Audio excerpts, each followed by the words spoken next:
Welcome to this week's Nightingale Dementia Consultants Caregiver Support Group presentation.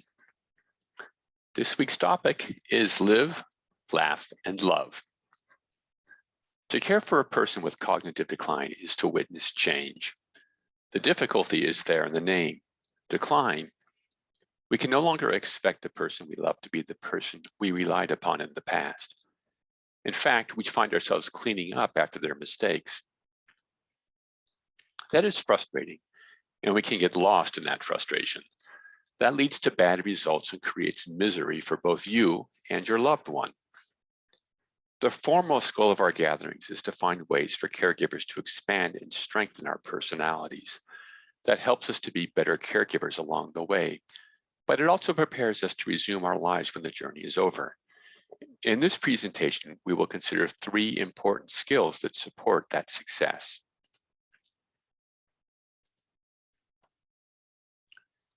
This may seem an unusual picture to show, but it's here to remind us, at least many of us, that we know this caregiver role.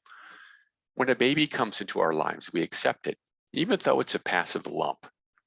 We discover that caring for a baby is natural to us. We draw upon the skills that we use in taking care of ourselves. We recognize that time with our child is time away from the problems of adult life, and the caring is far more difficult when the infant is not protected from that stress.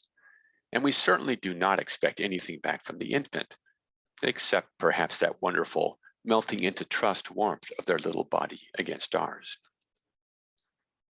Now, we might say that with an infant, at least we do not have to worry that she is going to drive down the freeway until the car runs out of gas. But things like that are part of parenting. They just happen during the teen years. Having a child also changes our self-image. Our routines are disrupted, which can lead us to wonder where our old self is. Of course, that last slide reminds us that we do change over time. That baby might be a mother and then a grandmother, and yet still say, when I was a baby. The sense that I am alive is rooted in a story that we tell ourselves, full of details that no one else knows about how we got here. On that journey, we learn from each other, generally with the goal of maintaining comfort. If we focus on physical comfort, we can do that alone, but emotional comfort requires company. To keep our intimates close, we must learn how to please them. Our ability to socialize is our highest mental function. As adults, we realize that social harmony is built upon trustworthy conduct. While rules would be nice, the greatest moral teachers ask us to care for each other. Virtue is found in surrendering ourselves into service to others. Contrarily, children assert themselves at 3 with, I can do it myself. Confronting that as parents, we realize that rules change as people change. If what we do is temporary, in the end, our virtues and vices make us who we are. The 3 circles carry an important message about dealing with stress. When we master virtue, we can build lasting relationships. That skill gives us resilience. We are confident that we can find people to help us through, drawing reliable people closer to us in times of need. As caregivers, these elements, story, community, and personal virtue, allow us to fortify our sense of self. As a therapist, I know that our body hangs on to what is good for us. You see this in cravings. Where once a donut might have made us happy, later it takes a whole cake, and eventually we're just eating sweets out of habit. What once pleased us now makes us feel dull and lazy. In withholding happiness, the mind and body are telling us, we need more than sweets. There is one exception. If there is anything that we can't do too much to feel good, it is laughing. Laughter comes when what we expect is replaced by something far better. Comedians rely upon jokes about sex, but we now know that laughter itself is funny.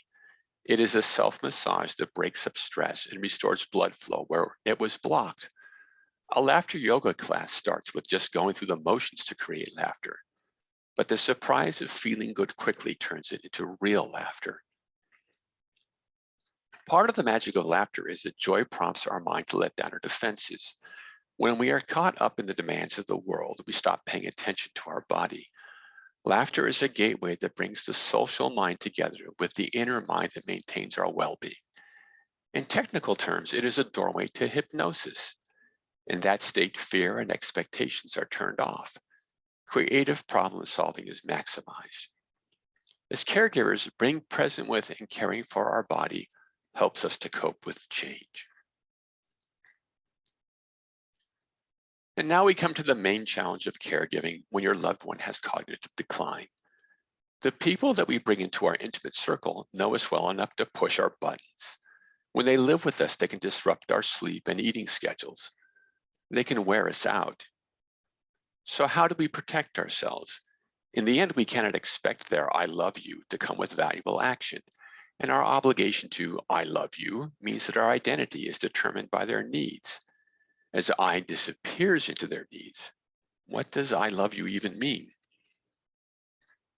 That problem can be eased when we look at "I love you" as a list of 3 nouns.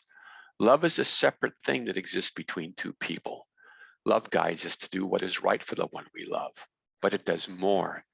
When we focus our attention on preserving love, it serves as a shield. Some people would call this a great spiritual mystery, but I try to accept it on faith. In moments of conflict, I consciously set love up between me and the other, thinking, nothing can come to me unless it passes first through love.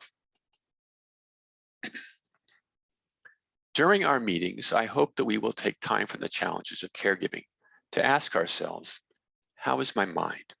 How is my body? How is my spirit? When one is wanting, we will emphasize community, physical self-care, and love. In doing that, we may discover a wonderful thing.